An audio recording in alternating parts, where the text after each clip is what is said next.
vamos dar início ao nosso primeiro Journal Club desse ano.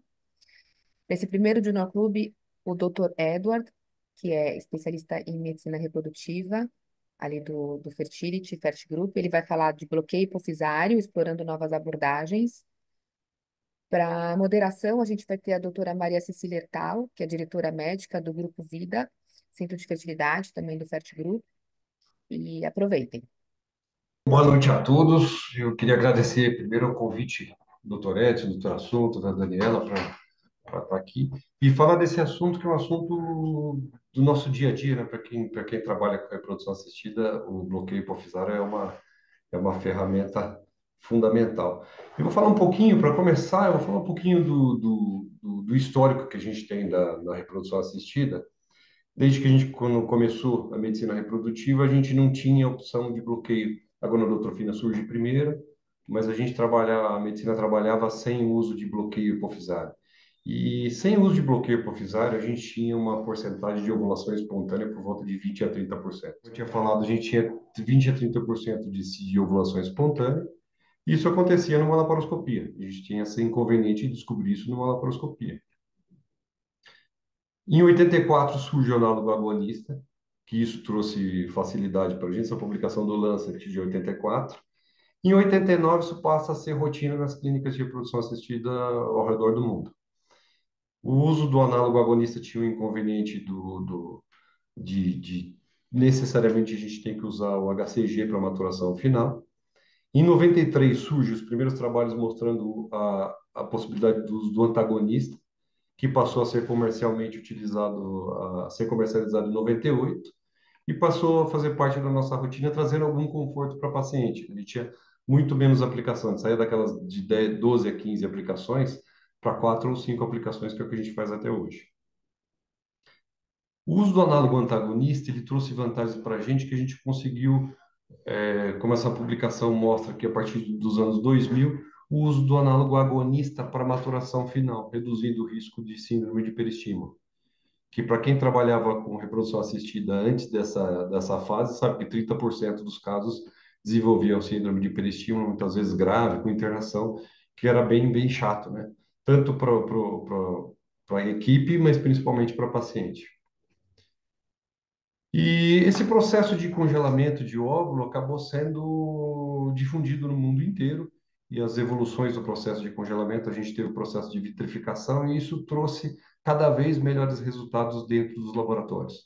Então, o congelamento passou a ser uma rotina de todas as clínicas, e muitas publicações começam a surgir ao longo do mundo, mostrando resultados muitas vezes até melhores que os processos a fresco, né? A gente tem diversas publicações mostrando resultados de grandes vantagens. Isso trouxe uma vantagem para a gente, que a gente conseguiu separar o preparo endometrial da estimulação ovariana. A gente consegue separar as duas coisas.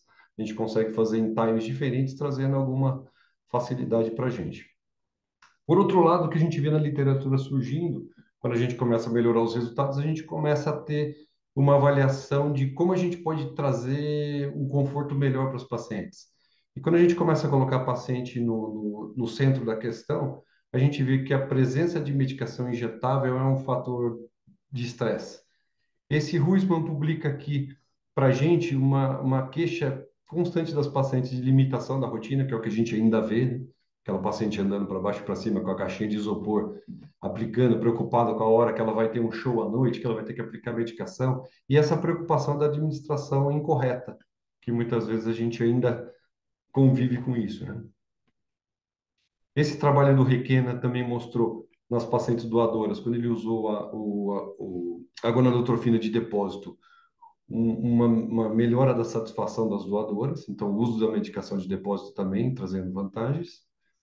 Em 2015 surge o trabalho do Kuang, mostrando um trabalho chinês, mostrando o uso da medroxiprogesterona comparativo, uma medicação que já era tradicional, que a gente usava isso em ginecologia, uma medicação para controle de ovulação, com resultados muito similares aos análogos antagonistas. E isso gera uma certa desconfiança. Eu, particularmente, tive uma desconfiança grande na hora que eu vi os dados, até porque você tem uma medicação de R$ 10 fazendo efeito uma medicação de 1.500 injetável, já era difícil da gente acreditar. E a gente já tinha visto em literatura o uso de medicações via oral para tentar controlar a ovulação. sem grandes vantagens, sem nada muito brilhante de resultado, né? Lembra do uso dos anti-inflamatórios? Você trabalha com meloxicam e ibuprofeno para tentar conter aquele processo do estigma, de formação do estigma, e a paciente não ovular antes da punção. E a progesterona para a gente também sempre foi um marcador de luteinização precoce, que era uma coisa que a gente sempre lutou contra. A gente sempre correu para tentar controlar, entrar com cetrotide, com 13, 14 milímetros, fazer ultrassom, dosando estradiol para decidir o início, para tentar bloquear a luteinização precoce, que a gente sabe que piora a qualidade, né? Esse trabalho chinês de 2016 avaliou justamente isso, que mostrando uma tendência de piora, de diminuição de embriões top quality quando a gente tinha um aumento da progesterona sérica da paciente. Então, para a gente que a gente, pelo menos a minha geração, assim, e as gerações anteriores, eu até fiz uma brincadeirinha, assim, da gente trazer um pouco, quando a gente chegava com o joelho ralado em casa, a gente pedia as duas opções de medicação que a mãe chegava, né? Ou mertiolate, solução alcoólica de mertiolate, ou mercúrio, né? E sempre o mertiolate parecia ser a melhor opção, né? Porque a medicação, assim como a medicação injetável, aquele negócio o remédio que age, o remédio amargo, funciona melhor. Então, nesse sentido, essa dúvida que eu sempre tive, mas o que a gente vê ao longo dos anos é que a progesterona mostrou o seu valor, né? E como é que a progesterona age? A progesterona, ela diminui a frequência dos pulsos de LH e aumenta a amplitude dele, reduzindo no final os níveis plasmáticos de LH, fazendo com que tenha um bloqueio desse LH. E a gente vê isso em medicações que a gente usa de rotina como anticoncepcional, que as anticoncepcionais que a gente usa para gestante, o minipila, o mesmo Cerazete, que a progesterona funciona muito bem para controle de ovulação mesmo. Mas a questão é resultados, né? O que a gente vê, publicações vão surgindo em literatura mostrando resultados muito bons de progesterona. Esse trabalho é o trabalho do Barizat, está mostrando de 2020. Além do menor custo do tratamento, tinham resultados similares de M2, dose de gonadotrofina necessária exatamente igual, taxa de gestação igual, taxa de formação de embrião haploide também muito parecida. E esse trabalho, esses dados se replicam em diversos autores pela literatura ao longo dos anos. A gente viu inúmeros trabalhos mostrando dose de gonadotrofina muito parecida, resultados clínicos também muito parecidos.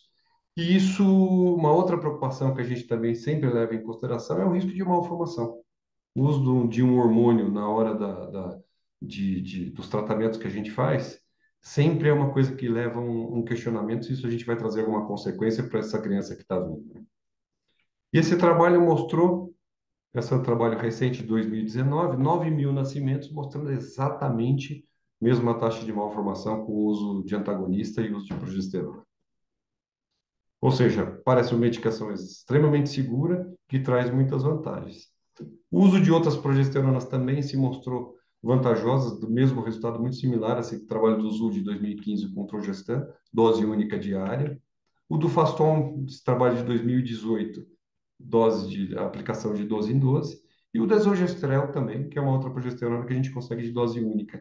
Até porque, para a gente é interessante esses trabalhos, porque a medroxprogesterona saiu do mercado, né? A gente não tem encontrado mais no Brasil. Aquela medicação que a gente usava sempre, de repente, desaparece justamente nessa época, quando surgiu o uso da progestina para controle de ovulação. Esse trabalho que eu peguei aqui é um trabalho do Juan Gilles, é um trabalho recente agora de 2023. Eu trouxe até pelo N dele. O N do trabalho deles é realmente impressionante. A junção do IV com o RMA realmente trouxe números que a gente inveja, né? 1.718 preservações sociais, praticamente 7 mil tratamentos de ciclos de PGTA entre fevereiro de 2019 a dezembro de 2021, com resultados exatamente iguais ao uso de antagonista. Seguindo nessa linha, a gente tem essa publicação agora que a gente tem bastante orgulho da Daniela, essa publicação do nosso grupo de uso da progesterona e análise do efeito da progesterona sobre os embriões, sobre a ótica do time-lapse, né, na avaliação dos embriões no cultivo em time-lapse. E essa publicação da clínica foi uma publicação bem interessante que mostrou um certo atraso, apesar da gente ter resultados muito similares, assim como a literatura tem, a gente teve um certo atraso em alguns tempos principais do embrioscope. O tempo de formação dos pronúcleos teve um atraso, com estatisticamente significante. O tempo de formação de embrião sete células, que é um parâmetro muito importante na avaliação do Kidscore, que é a inteligência artificial que já vem integrada no embrioscope. O tempo de formação de mórula também teve um atraso. E o tempo de formação de blastocisto. A questão é, apesar de tudo isso, a gente vê uma queda aqui do valor do Kidscore, uma queda que obviamente teve uma queda por queda dos outros parâmetros, mas a gente não teve com significância estatística essa queda, ou seja, não trouxe realmente, talvez o nosso N ainda não tenha atingido um número suficiente para chegar nesses dados. E o que a gente vê em resultado taxa de cancelamento também não foi estatisticamente significante, mas uma tendência de implantação um pouquinho mais alta nos casos de progesterona. Então, talvez o que aconteça é que o processo de seleção que o embrioscope faça, que ajude a gente ajuda a gente na escolha dos embriões, faz com que a gente transfira talvez embriões de melhor qualidade. Isso, talvez com o N, a ampliação do N, a gente consiga trazer mais resultados. Resumindo, então, para a gente, a vantagem do uso da progesterona, dessas novas abordagens, é o menor custo com medicação, uma melhor aceitação por parte da paciente e um menor número de controles de ultrassom, porque a gente não tem que fazer aquele controle de ultrassom tão frequente para a introdução do antagonista. Desvantagens é que a gente sempre vai precisar do congelamento e a necessidade de fazer um novo ciclo posterior para preparo do endométrio. Aí fica a questão para a gente, o que a gente faz nas pacientes com reserva normal? Né? A paciente com reserva normal tem vantagem realmente financeira, a economia que a gente faz com o antagonista supera aquele custo que a paciente vai ter com o preparo, com o custo da criopreservação e o posterior preparo do endométrio?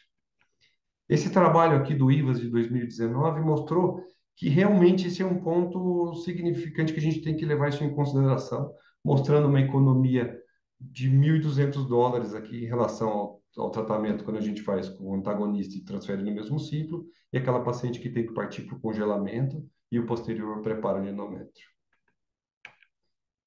Então, o que fica para a gente muito claro é que a indicação do uso da progesterona, ele é uma indicação muito boa quando a gente tem um risco importante de síndrome de hiperestímulo, que a gente vai ter que partir para o congelamento. Quando a gente vai planejando um ciclo de PGT para congelamento, com congelamento, aqueles ciclos, não ciclo overnight.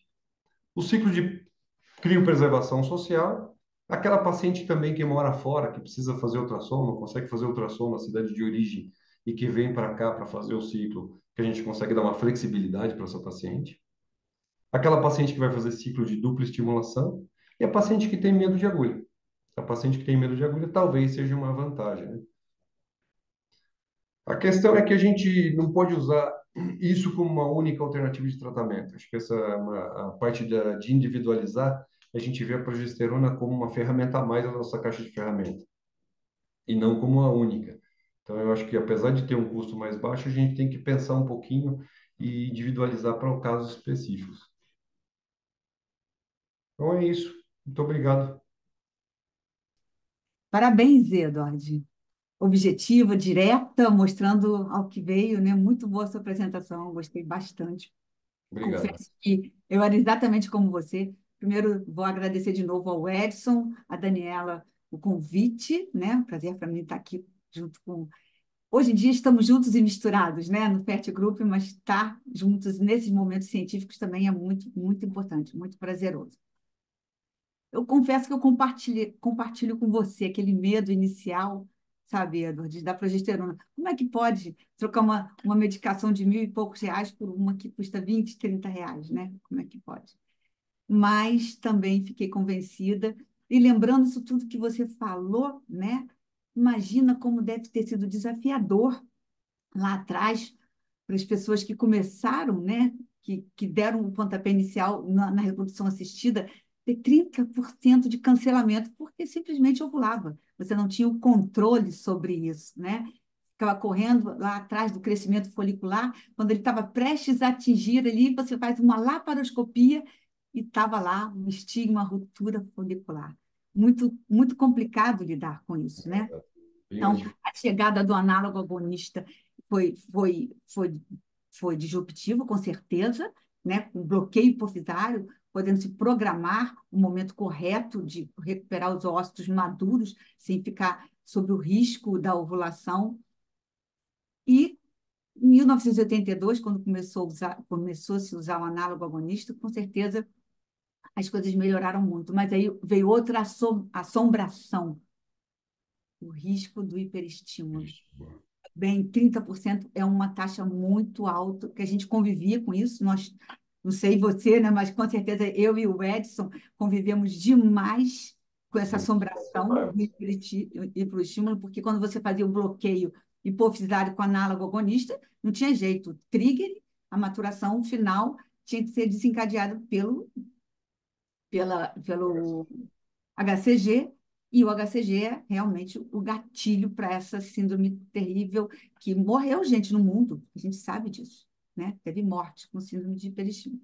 Mas aí, em 1992, 93, veio a bonança, porque representou para todos nós, eu acredito que o Edson compartilhe disso comigo, uma possibilidade da gente fazer um bloqueio e depois paciente sob risco, a gente não usar o HCG para fazer a maturação final, né?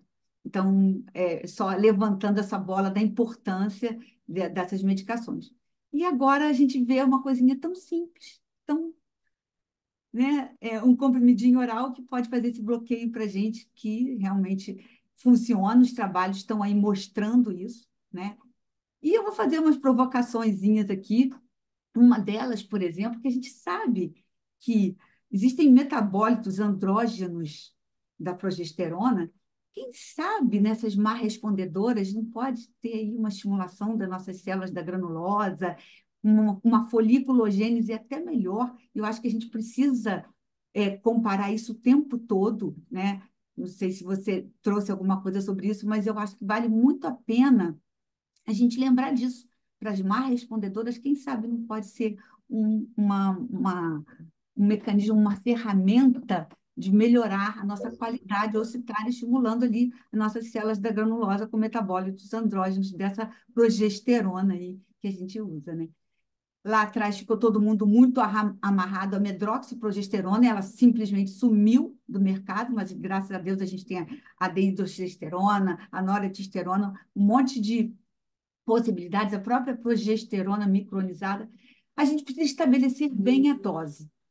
E quando você fala nas pacientes de dupla estimulação, também vai ter uma outra provocaçãozinha aí. Na segunda fase, a gente usa bloqueio?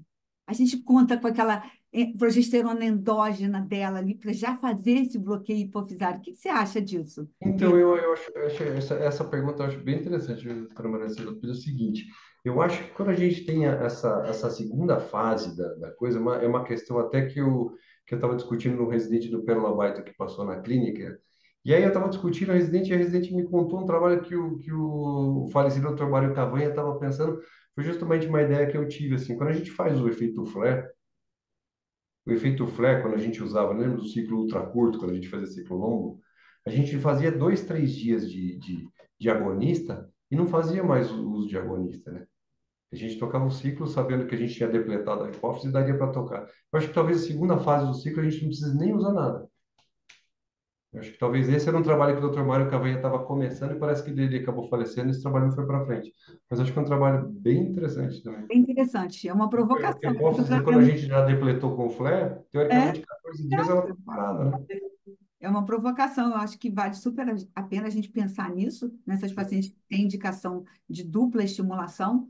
E me fala as doses. Eu quero saber o que que você usa, e você comentou, qual a progesterona que você usa mais hoje em dia? Uso de rotina, a gente usa o do Faston, 12 em 12, dose tradicional. Eu já usei bastante o Desogestrel, também funciona super bem com dose única, diária. O Ultrogestan eu nunca usei, nunca utilizei, mas de rotina a gente usa aqui na clínica o uso do Faston mesmo, pela Eu acho facilidade, pelo custo, é muito prático, né? a dehidrogesterona. A E maioria usa em torno de 20 miligramas, mas tem pessoas que ainda um pouco inseguras de usa acabar 3 vezes por não dia, segurando, usando 30 né? miligramas por dia. Quanto que você usa? a gente usa 12 em 12, 20 miligramas de 12 em 12. Então, miligramas por 10 dia. miligramas, 10 miligramas de 12 em 12. 20 Outra miligramas. provocação para você.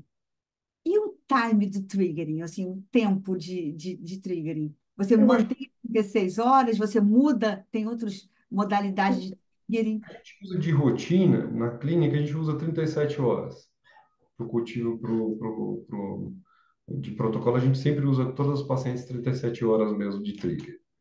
A gente usa um tempo padrão no cultivo tradicional, a gente acaba fazendo as 35 horas, mas para o cultivo embrioscópico a gente sempre faz 37 horas, sempre mantém esse padrão das 37. e você surpreende com alguma frequência, ovulação precoce, com 37 Muito, horas, ou muito nunca raro, teve? muito raro. Realmente é muito raro. Mas você é bem pontual com as 37 horas. Você não é aquela pessoa que chega 10 minutinhos atrasado para a função. Você Não, vai não, não. sete Nessa horas. parte eu sou realmente neurótico, eu acho que as pacientes ficam também. Acho que é uma coisa, chega um pouquinho antes da preparar para estar começando o procedimento na hora do coisa. Mas eventualmente acontece, né? Porque a gente tem a rotina da clínica, uma paciente, a primeira paciente do dia chega atrasada, vai acumulando aqueles atrasos, e a gente já teve cenários ali de fazer a função com 37, quase 38 horas, sem ovulação. Mas Eu ovulação sempre, realmente ainda tem, ainda já tive já. O eu desprazer sempre com gostei ovulação. muito do trigger de 37 horas também, mas acabei mudando essa rotina porque médicos externos têm isso aí, a paciente atrasa, o médico atrasa um pouquinho, então Sim, deixava uma certa insegurança e aí a gente passou a fazer 36 horas. Porém, com a progesterona, parece que eu já li algumas coisinhas que com 37 é melhor, mas óbvio, tudo isso está começando, né? Então, sim, a gente tem que ter mais literatura e a gente mesmo começar a usar e ver qual é essa relação aí do time to triggering. E, assim, muito interessante que você mostrou do trabalho de vocês aí da Fertility com o Embryoscope, mostrando, né, essa dinâmica e de desenvolvimento dos embriões. E lembrando, né, que o Baldi publicou agora, em 2024, mostrando que tem realmente uma, uma, uma similaridade na competência ocitária quando você usa o análogo antagonista, como o trigger ou a progesterona. Ou seja, aquilo que se acreditava que podia ter algum prejuízo nessa sim. competência, na qualidade ocitária, parece que está caindo por terra e a gente cada vez adquirindo mais segurança no uso desse tipo de bloqueio, que é tão friendly para Muito, paciente, muito né? mais fácil, Menos né? picada, tal. E como você mesmo chamou a atenção com essa história da gente ter aumentado muito os ciclos de criopreservação, utilizando a criogenia a nosso favor, resultados fantásticos. Desde que a Ana Cobo começou a publicar isso, a gente começou a fazer mais. Depois veio o Matheus falando do frisol. Então, a gente usa muito o congelamento total. Então, são as pacientes que a gente vão ser bastante beneficiadas, né? Outra coisinha que eu queria lembrar é que já está se fazendo também, Eduardo, o protocolo flexível da progesterona, né? Do mesmo jeito que a gente usa o antagonista, a gente inicia o antagonista lá para o sexto, sétimo dia, folículo de 13, 14 milímetros, já tem gente publicando Já começar a progesterona nessa fase.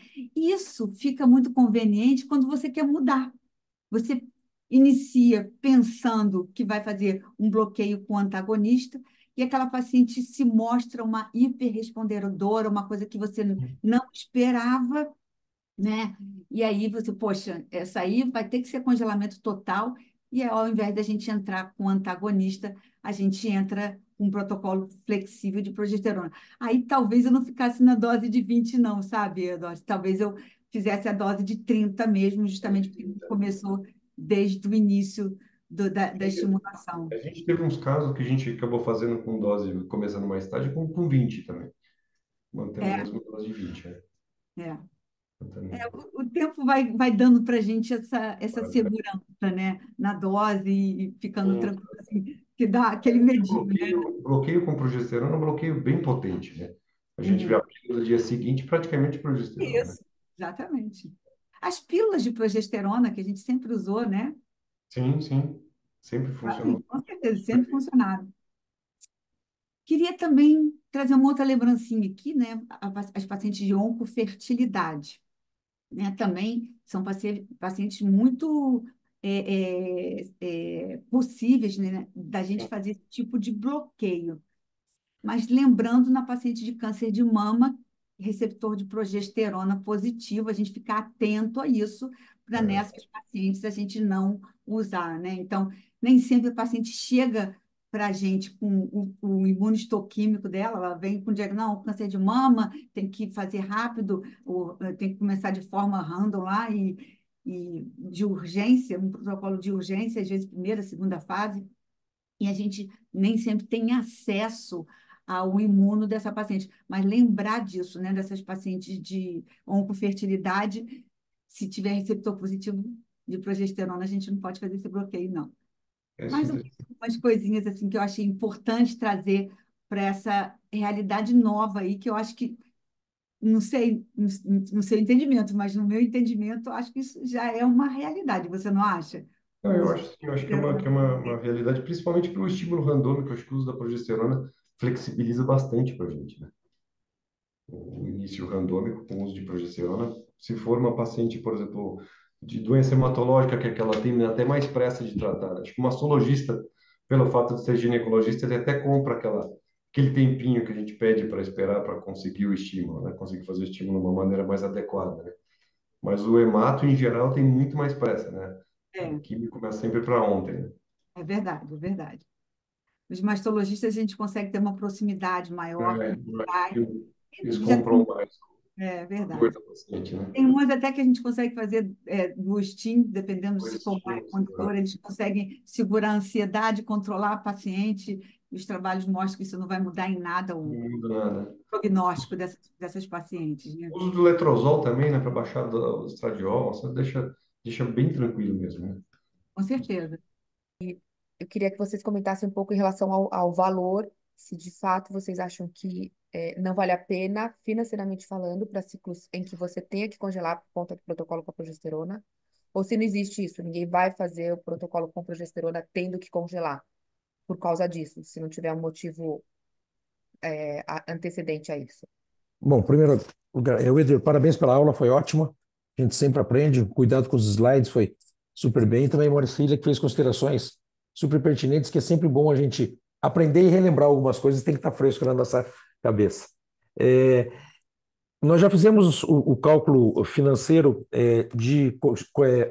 usando a progesterona e tendo que congelar e não usando, sem dúvida alguma, só vale a pena financeiramente se a gente tiver realmente indicação de congelamento. Porque o congelamento hoje no Brasil é caro, o procedimento é caro, os meios são caros, você tem, além disso, mais uma manipulação desta paciente, mais um gasto emocional e financeiro para essa paciente, para o médico assistente.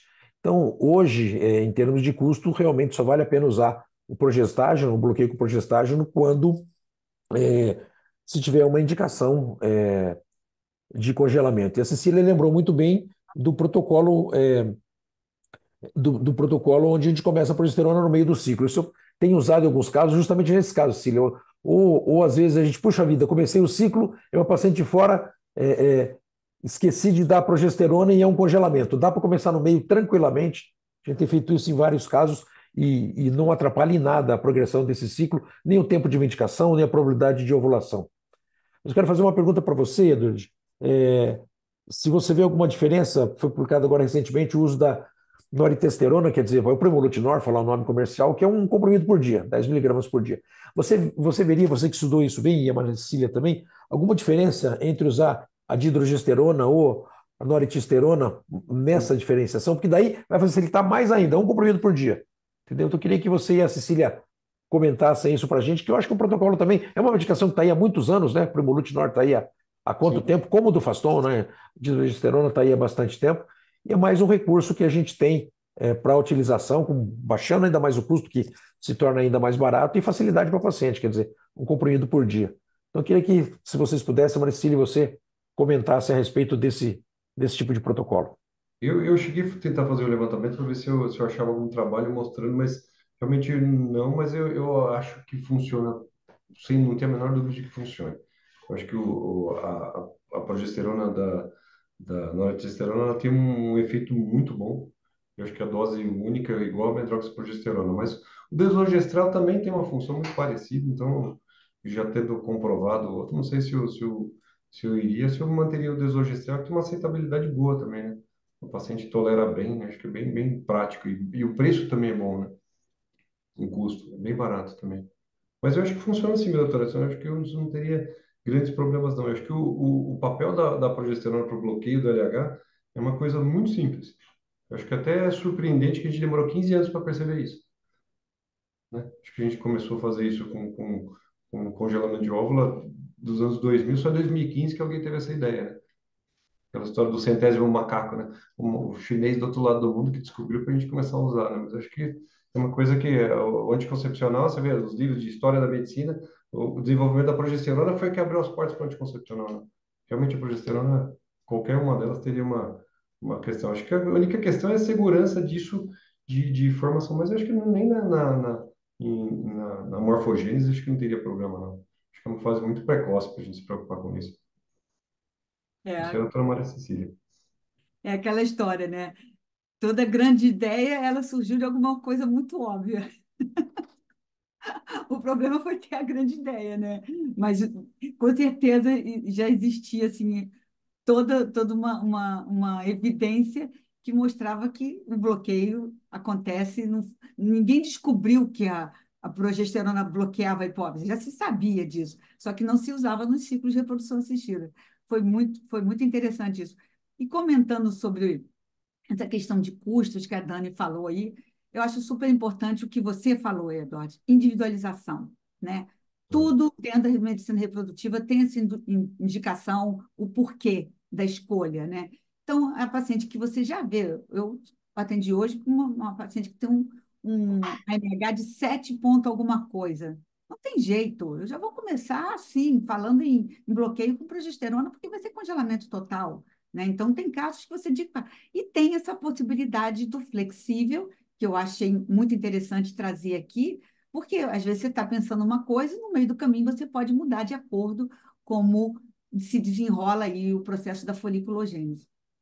Mas respondendo ao que o Edson falou, eu gosto muito, eu faço o protocolo Fischer para agendamento de punção. Eu sou uma pessoa que tem um volume grande, e raramente eu faço punção final de semana, a não ser quando é duplo estímulo, a segunda fase. Mas eu planejo tudo, protocolo Fischer com o Primolute. Agora, sabe qual é a diferença, Edson, para mim, entre os dois?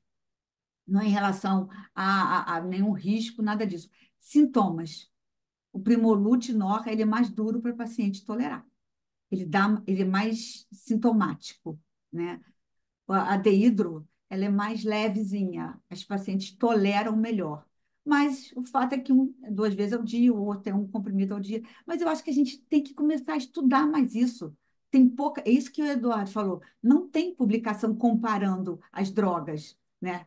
Então a gente tem que começar a estudar e publicar mais isso aí, começar a comparar. Acho que seria muito, muito interessante. Daqui a pouco, mais uma pergunta. Foi publicado já, acho que foi o Polizos que foi ele que publicou, de fazer o duplo estímulo, começando na fase lútea, com bloqueio, e depois continuando na fase folicular. E parece que nesses casos dá para você usar a progesterona no primeiro bloqueio, e esse endométrio vai ficar em ordem no segundo bloqueio. Então, talvez seja outra utilização. E eu não tenho nenhuma experiência, gostaria de saber se alguém tem desse tipo de duplo estímulo, começando na fase lútea e terminando na fase folicular, quer dizer, invertendo essa história, e se nesses casos o uso do progestágeno para bloqueio, se ele também é indicado ou se ele funciona. Então, eu deixo essa pergunta para vocês dois. Eu vi essa apresentação dele, achei muito legal também, achei a ideia dele genial. Que a gente sempre começa, né? A gente sempre tem a ideia de começar na fase folicular e depois fazer o segundo, né? Mas eu achei a ideia dele brilhante. Achei que realmente dá para fazer, acho que não teria problema nenhum também. Eu também achei brilhante, super concordo. Fiquei com uma vontade enorme de fazer, ainda não tive oportunidade. E é para paciente que você pensa em transferir. Então, a minha pergunta agora é para vocês. Se a gente vai começar na segunda fase, que ela está com a progesterona alta, tá? A princípio, teria já um bloqueio endógeno.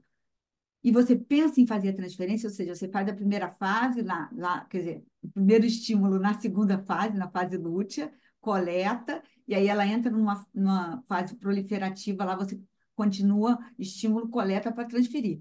Eu tenho a impressão, ele não falou sobre isso na aula dele, mas eu tenho a impressão que a gente pode não usar bloqueio nenhum na fase lútea. Quando começa a segunda fase, que você pensa em transferir, aí sim você entra com antagonista, não tem jeito. Se você está pensando em fazer transferência embrionária, não seria para utilizar a progesterona, e aí só usaria bloqueio já no segundo estímulo, na segunda etapa do duostim, mas aí seria antagonista pensando na transferência. Porque o objetivo dele, quando ele lançou essa ideia, que eu também achei genial, é isso. É porque no duche, geralmente, a gente não transfere porque estraga o endométrio ali, fazendo as duas etapas, na fase folicular e na fase secretora. Agora, se você começa na segunda, na fase lútea, depois dá continuidade na primeira fase do ciclo, você tem essa possibilidade, porque você vai ter um endométrio bacana. E aí, eu, pensando em não usar progesterona em segunda fase, em fase lútea, eu também não usaria, mas usaria o antagonista, sim, lá na frente. Aberto a perguntas, vamos lá, animem-se. Estou vendo aqui na minha tela a Carla e a Alessandra. Vou colocar as duas para falarem, por favor. Carla e Alessandra, seus comentários compulsórios. Vamos lá, muito obrigado. Então, boa noite a todos, parabéns, Eduardo, pela aula, foi fantástica. É, eu confesso, né, a Cecília, ela lá na clínica, eu falo que ela está sempre à frente de todos, ela adora fazer, né, os protocolos, quando os trabalhos saem, e eu e ela, a gente conversa muito a respeito dessa questão da progesterona. Eu andei procurando porque os pacientes com endometriose a gente usa muito Dianogest. E o Dianogest seria uma progesterona que a gente poderia fazer o bloqueio. Eu consegui achar apenas um artigo, e esse artigo, na verdade, ele fala que, embora a quantidade de ócitos tenha sido recuperado melhor do que na dihidrogesterona, porque ele fez essa comparação entre o Dianogest e a dihidrogesterona, eles apresentaram, infelizmente, menos embriões com o Dianogest, porque os ossos recuperados foram menos maduros. Então, nas portadoras de endometriose, eu queria saber se Eduardo já leu alguma coisa, se viu, aplicar, obviamente, o bloqueio hipofisário fazendo com o Dianogest, ao invés de fazer com todas as progesteronas que vocês comentaram. O Dinogest, especificamente, é uma progesterona que ela tem uma potência 16 vezes maior que as progesteronas que a gente usa. Então, eu realmente eu tive uma vez uma paciente que era uma atleta olímpica que eu fiz um ciclo, sabe aquele ciclo que tinha, e ela estava vindo dos Estados Unidos para cá, que ela tinha virado coaching lá, e eu estava com sangramento, eu acabei dobrando a dose da pílula que ela já usava para conseguir casar, ela estava menstruando quando eu estava chegando aqui. E no dia da punção, zero. Zero. Respondeu super bem, 20 folículos de cada lado, no final nenhum óvulo. Do LH era super baixo, então assim, eu tenho um medo um pouco também do bloqueio com a progesterona tão potente. Mas assim, a expectativa é mais um receio de gente tocar uma coisa não protocolar. Agora, uma progesterona que eu fico curioso que talvez funcione é para paciente que vem fazer congelamento de óvulo que está usando Mirena. E talvez usar o Mirena não seja suficiente para a gente não usar nenhuma progesterona. Talvez o Mirena, o único, né? Talvez seja até mais fácil para o paciente, né, que está lá, que está pensando em tirar. A gente já sabe que não precisa tirar o Mirena. Agora, talvez a gente não precisa usar mais nada, talvez é um pouco mais de coragem, né? Essas pacientes de Mirena, eu também fico com uma vontade de não usar nada. É como a Alessandra falou, eu sou assim, meio futurista, né? As coisas começam, ninguém fazia duchinha, assisti aula do Ubaldi, cheguei no Brasil, comecei a fazer duchinha. E foi o primeiro trabalhinho publicado brasileiro, foi nosso, da Clínica Vida. E eu fico de vez em quando com vontade de fazer uns testes. E esse do Mirena é um que eu tô doida. Em algum momento eu vou testar uma paciente dessa aí. Porque também não tem publicação nenhuma. Então a gente acaba ficando meio sem jeito, né? Sem embasamento para fazer isso. Mas eu acho que daqui para frente, como a gente está ganhando segurança e experiência com o uso de bloqueio da progesterona, eu acho que a gente vai começar a ter um monte de trabalhinho aí pipocando aqui e ali, e eu acho que o Mirena está incluído.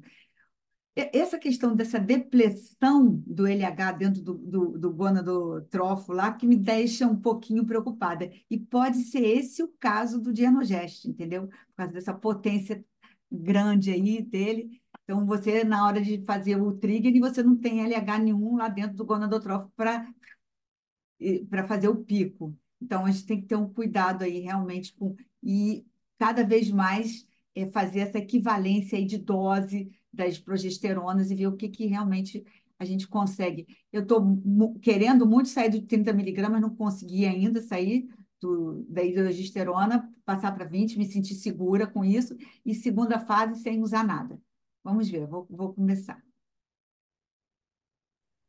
O difícil dessa do Mirena é que a gente tem 70, 80% das vezes não vai ovular de jeito nenhum, né? Mesmo que a gente não usasse nada, né? Então talvez a gente vai ter que ter um N bem grande para ver o resultado. Carla, suas observações. Vamos lá. Oi, parabéns, Edward. A aula foi realmente bem, né? Como a doutora Cecília falou, direto ao ponto e adorei. Estava pensando também, né? E tem muitas possibilidades, tem muitos tipos de progesterona. Eu acho que uma progesterona o Trogestan, que dá para ser usado via vaginal, talvez tenha até menos desconforto, às vezes, não sei, pensando em outro tipo de via para pacientes que tenham, às vezes, bariátrica, ou algum problema de absorção desses comprimidos. É só uma tentativa também de melhorar aí a vida dessas pacientes. Obrigado, Carla. Oscar, vamos lá. Estou vendo os que estão na tela aqui, eu estou chamando. Gostaria dos teus comentários e tuas observações, tua experiência. Vamos lá, conta pra gente. Parabéns, Edward, foi excelente aula. A gente usa há muito tempo, na verdade, a progesterona, desde que começaram a sair os primeiros estudos, porque a gente quase não tem transferência fresco, né? Uma prática aqui da clínica, acho que mais de 90% de descongelados.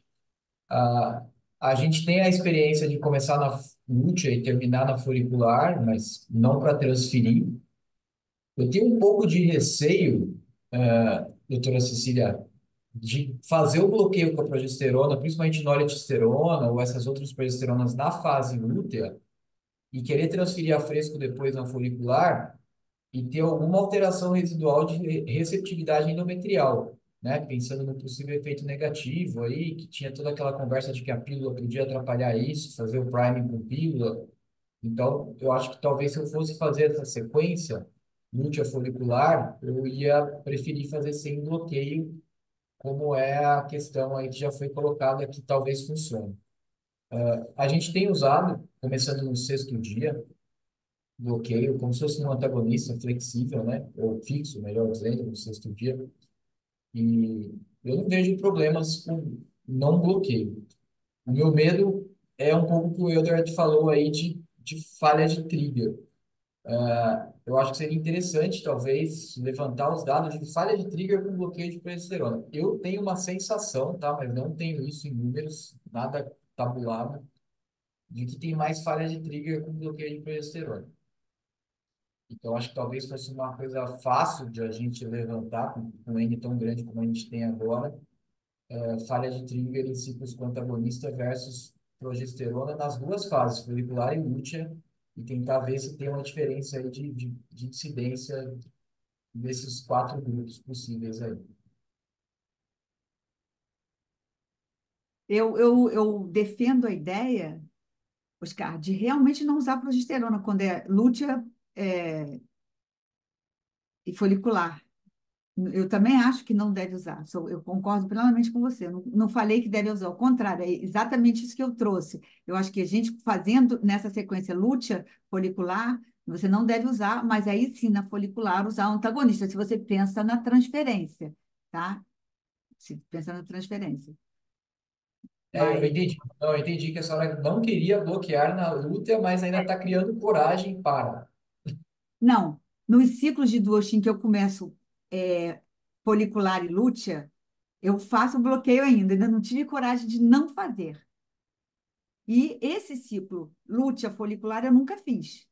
Eu achei incrível a ideia quando eu assisti a aula, mas eu nunca fiz. Eu tenho muita vontade de fazer. Mas quando eu faço duchinho folicular e lútea, eu uso também na fase lútea, mas eu estou propensa a parar de fazer. E acho que a gente pode levantar. Eu nunca tive nenhuma falha de trigger, e eu acho que ninguém da clínica, a Alessandra está aqui, acho que a gente saberia, né, Alessandra, porque a gente conversa muito entre a gente nunca teve nenhuma falha de trigger e que isso foi imputado a um ciclo de progesterona. Você lembra Mas de alguma, Alessandra? fazendo trigger com agonista só? Ou vocês fazem dual trigger aí? Dependendo da situação. A gente usa duo e usa, às vezes não, às vezes só o agonista. O paciente, por exemplo, as autorrespondedoras é só o análogo agonista, né? E não usa o HCG. E eu nunca tive falha, não. Eu tive essa semana uma paciente com 35 ovos, que foi ciclo de progesterona, baixa dose de. Mas é dessas mega respondedoras que não tem jeito, né? Desencadeia lá, faz 187,50 de FSH e os ovários ficaram absurdos. Foi progesterona, deidro, e o trigger funcionou, tudo maduro lá. Alguns imaturos, mas dentro de uma proporção totalmente aceitável, não teve falha. Os caras, na experiência com o dihidrogesterona, a gente usa muito no protocolo das pacientes do Sapiente, que são pacientes por protocolo que são mais jovens, e todos com bloqueio com progestágio e trigger com análogo agonista. É, e a gente não vê, né, Edward, problema de trigger. Talvez a gente pensasse em olhar um pouco mais com cuidado das pacientes mais velhas. Isso sim, a checar nessas pacientes mais velhas, onde a gente não usa o HCG e só usa o análogo agonista para trigger. Então, talvez esse seja um caminho para a gente olhar mais atentamente. Está aí uma proposta de trabalho, pode alguém se candidatar, levantar esses dados e vamos lá, e vamos lá. Tá aí, ó. A Carla, a Alessandra e o Oscar podem se juntar, o Edward, e vamos, vamos fazer isso daí. Já Botar fica a uma galera missão aí. nova para trabalhar, né, Edson? A gente está cansado. Vamos embora, gente jovem. Começa aí. Aberta mais perguntas? Edward, passa a palavra para você. O Magarinos quer falar? Magarinos, Tá tá mutado. mudo, Magarinos, desculpe. Pronto. Estão me ouvindo? Estamos. Que ótimo. Então vamos lá. Bom, muito interessante, né? Os comentários, né? E uma coisa que eu sempre fico pensando, né? Principalmente nas mais respondedoras, nas mulheres com mais idade, com baixa reserva, eu vejo que a maioria dos trabalhos, dos autores, sempre tem um protocolo um pouco mais fixo de iniciar com a progesterona de bloqueio, já ou no primeiro dia do ciclo, ou logo no primeiro dia do estímulo propriamente dito, mas eu, às vezes, acho que isso acaba prejudicando um pouco a resposta dessas mais respondedoras. Então, eu prefiro flexibilizar mesmo, começar a progesterona um pouco mais tarde, para não bloquear demais esse LH delas no início do ciclo. Eu acho que elas acabam tendo uma resposta mais rápida, gastam menos FSH depois e a ovulação, ou seja, a coleta, né, acaba acontecendo um pouco antes do que, financeiramente falando, é vantajoso. O que eu tenho sempre tentado fazer, evitar de começar lá no início, como a maioria faz, né?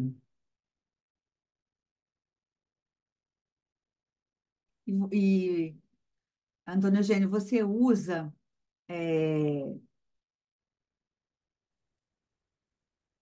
o critério do tamanho do folículo para começar a progesterona, ou é um protocolo fixo a partir do D6 do ciclo? Em que você baseia para você começar mais tarde? Quando que você começa? Bom, há tempos atrás eu fazia muito mais ultrassonografias, né, para poder avaliar tudo isso, mas eu ainda gosto de fazer umas dosagens hormonais. Hoje, talvez eu não tenha as mesmas facilidades que eu tinha há uns tempos atrás, que eu estou achando que os resultados vêm demorando muito, né?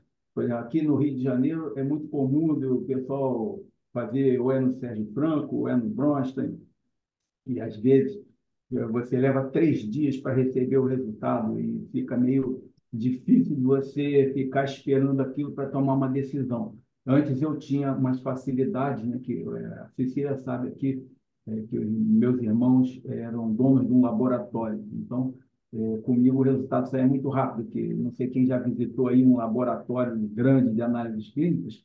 Hoje é tudo automatizado, então tem aquelas esteiras que vão carregando os tubos de sangue para aqueles equipamentos todos. Então, mas quando aquele sangue chega dos postos de coleta, tem tipo um funil bem grande e aqueles tubos vão sendo jogados lá dentro, né? Então aquilo cai aleatoriamente, né? Aqueles tubos vêm descendo.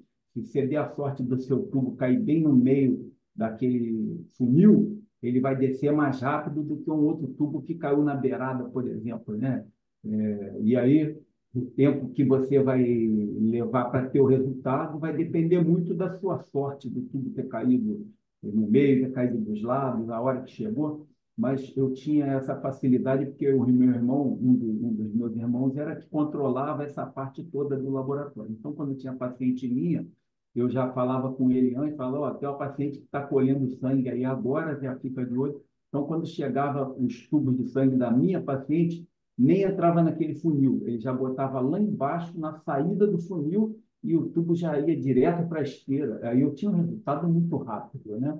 Então, a paciente coletava o sangue, daqui a 1 hora eu já tinha o resultado dos hormônios e tal. Isso era muito bom. Mas eu não tenho mais essa facilidade, porque esse meu irmão já não está mais nessa atividade. Então, agora virei um médico normal, como todos os outros, que tem que ficar esperando os resultados. Mas, na verdade, Cecília, respondendo a sua pergunta, é, eu por exemplo, se eu estou no segundo ciclo da paciente, que eu já sei mais ou menos como ela responde, que ela é uma má respondedora e que demora para os folículos crescerem, eu já tento jogar essa progesterona assim lá para o sexto dia mesmo, para começar. Tem casos até que eu arrisco mais, jogo para o sétimo, mas eu normalmente costumo jogar ali pelo quinto dia, e eu acho que, na grande maioria dos casos, eu não vou ter um problema de liberação prematura de LH, não vou ter nenhuma subida antes disso, não. E quando é um caso que eu acho que vai responder muito rápido, tudo, que eu não quero arriscar, eu começo assim lá pelo quarto dia. Eu acho que nunca tive problema por estar começando assim, e não lá no primeiro dia, ou segundo dia, ou primeiro dia do estímulo, como a maioria. Eu até tento começar um pouco depois, justamente para aproveitar esse LH um pouquinho mais alto dessas pacientes no início do ciclo, que eu acho que melhora a resposta. Mas se eu tiver que padronizar, assim, ó, não sei, não conheço nada do caso da paciente, se eu jogar assim lá pelo quarto ou quinto dia, tá tranquilo, não tem tido problema nenhum. Obrigada, obrigada. Cecília, tem uma pergunta aqui da Sueli Rezende. Oi, Sueli, lá de Campo Grande, que ela quer que você fale sobre o protocolo Fischer que você citou. Fala rapidamente para a gente, por favor. Então, o protocolo Fischer salvou minha vida. Eu não faço mais função final de semana, eu programo todos os ciclos. Então, a gente criou uma tabela lá dentro do Excel, e se você quiser, depois eu posso te explicar isso, não vou perder um tempo enorme aqui, mas em torno de 9 a 12 dias, a gente usa noretesterona, usa uma dose fracionada de 5 miligramas de 12 em 12 horas, não faz a dose total de uma única vez, a gente controla melhor assim, na dependência de quando você quer que caia a punção dela. E a gente usa também o intervalo que ela costuma ter entre os ciclos. Se é uma paciente de 28 dias, 26, 30, 32, então a gente faz um cálculo, tem um cálculo matemático para isso, boto lá dentro da planilha e vou selecionando a data que eu quero programar a punção folicular, né? A grande maioria das vezes a gente já sabe disso, são ciclos que não têm transferência. Hoje em dia, eu acho que em torno de 80% dos ciclos da clínica são com congelamento para PGTA, ou pacientes com risco de hiperestímulo, ou pacientes de preservação de fertilidade.